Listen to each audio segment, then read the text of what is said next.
Assalamualaikum warahmatullahi wabarakatuh. Kita lanjut lagi terkait dengan kuliah penulisan makalah ilmiah ini. Pada pertemuan terakhir kita sudah tuntaskan tentang pembahasan bagaimana menulis abstrak suatu makalah ilmiah, apa saja isi abstrak itu, dan apa yang wajib ada dan apa yang bisa dimasukkan dan bisa tidak dimasukkan. Kemudian berapa kalimat sih yang cocok di abstrak itu, bagian-bagian apa sih yang harus kita munculkan di abstrak sehingga ketika orang membaca abstrak maka orang ada minat untuk membaca keseluruhan isi makalah kita yang pada akhirnya akan menuju makalah kita sebagai salah satu makalah yang menjadi acuan dalam riset mereka. Sekarang kita akan masuk ke bagian berikutnya dari makalah ilmiah, yaitu pendahuluan, introduction. Kita juga akan bahas pendahuluan itu isinya apa saja dan arsitekturnya seperti apa. Kemudian apa yang harus kita tulis di dalam pendahuluan sehingga ketika orang membaca makalah kita itu orang akan membaca seperti makalah standar yang ditulis oleh para peneliti-peneliti yang sudah berpengalaman. Jadi tidak lagi membaca makalah kita itu kemana-mana isinya, tidak fokus, tetapi membaca makalah dalam alur yang seharusnya makalah ilmiah itu seperti apa. Jadi kita akan bahas satu persatu. Kita juga akan melihat beberapa contoh makalah yang sudah terbit di jurnal ilmiah untuk memberi pemahaman lebih dalam sehingga kita sampai pada kesimpulan, oh begitu ya cara menulis pendahuluan dari suatu makalah ilmiah. Oke, kita mulai.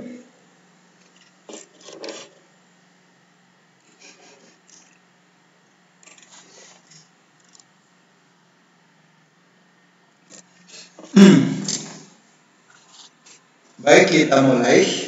Makalah ilmiah, semua makalah ilmiah pasti ada namanya pendahuluan, introduction. Pendahuluan itu adalah sebenarnya suatu undangan kepada pembaca untuk menginvestasikan waktu untuk membaca semua makalah kita. Sehingga karena itu adalah undangan, maka di situ harus ada sesuatu yang menarik. Sehingga ketika pembaca membaca pendahuluan makalah, maka ada ketertarikan untuk membaca bagian-bagian utama makalah kita, yaitu method result discussion. Jadi bagian utama yang kita tulis dalam makalah sebagai hasil dari riset kita adalah sebenarnya mulai dari metode, hasil, dan diskusi. Sedangkan pendahuluan adalah suatu pengantar. Ketika pembaca membaca makalah, pengantar dari makalah itu, maka dia memiliki ketertarikan untuk membaca bagian-bagian selanjutnya dari makalah itu. Jadi pendahuluan juga tidak sekedar formalitas, tapi harus bisa menarik, memberi pemahaman awal kepada pembaca betapa pentingnya topik riset itu, bahwa di dalam riset itu masih ada masalah yang harus diselesaikan dan makalah kita menyodorkan solusi dari masalah tersebut. Jadi harus tertuang jelas dalam pendahuluan sehingga pembaca mempunyai motivasi untuk membaca keseluruhan makalah.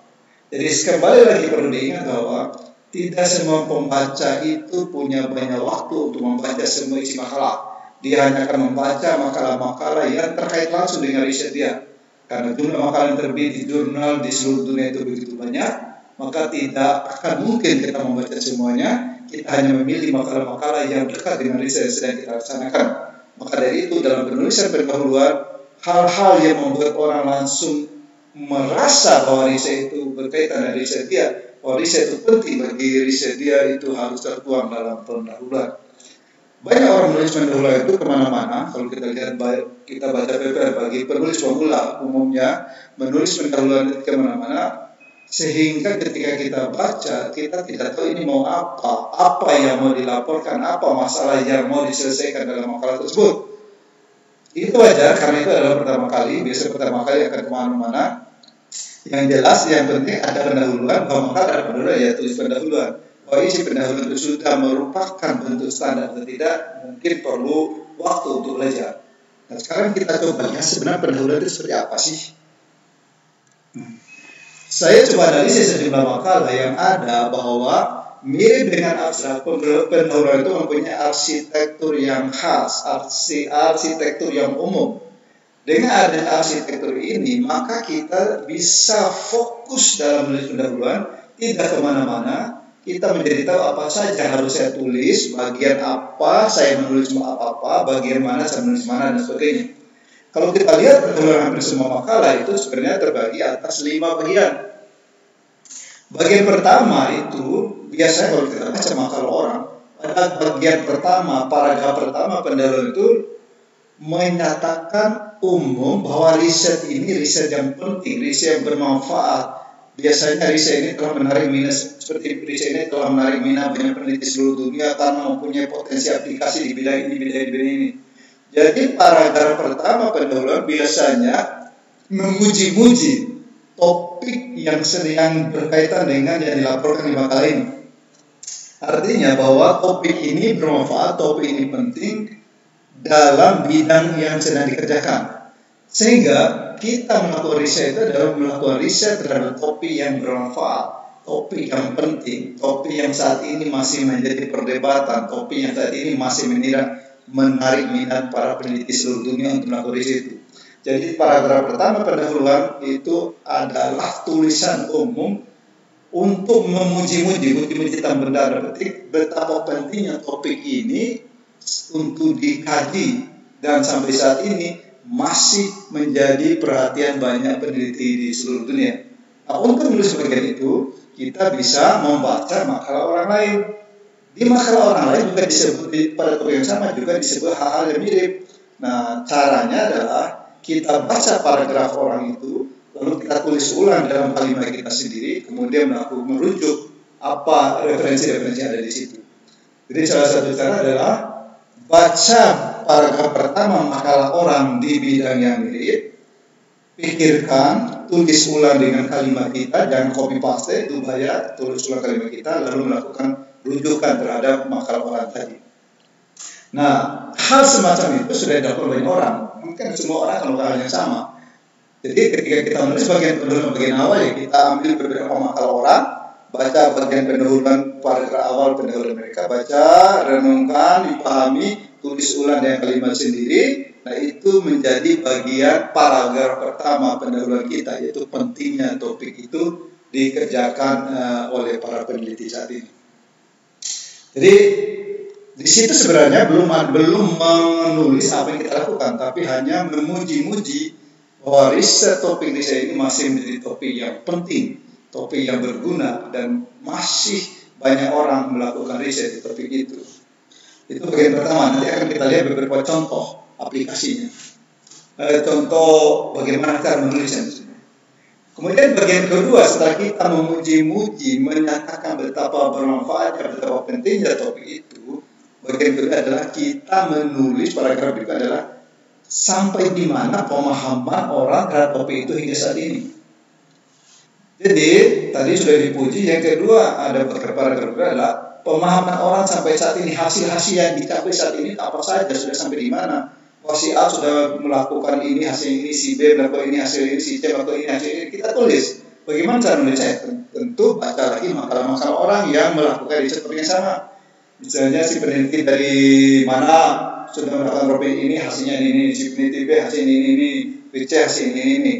Karena di sini yang ditulis adalah kondisi terkini, maka wajib untuk merujuk makalah-makalah terbaru.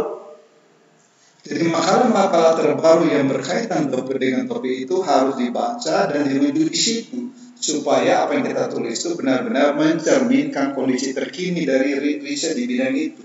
Kita tulis si A melakukan ini, si B melakukan ini, hasil ini, referensi makalah terbaru, si C melakukan ini, referensi makalah terbaru, si ini melakukan ini. Jadi di situ akan banyak sekali referensi makalah terbaru yang merupakan merepresentasi kondisi terkini dari riset di bidang itu.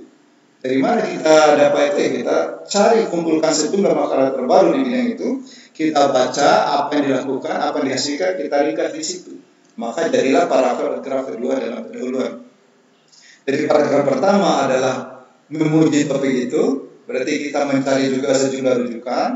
Topik kedua adalah menyampaikan kondisi terkini dari topik riset di bidang itu.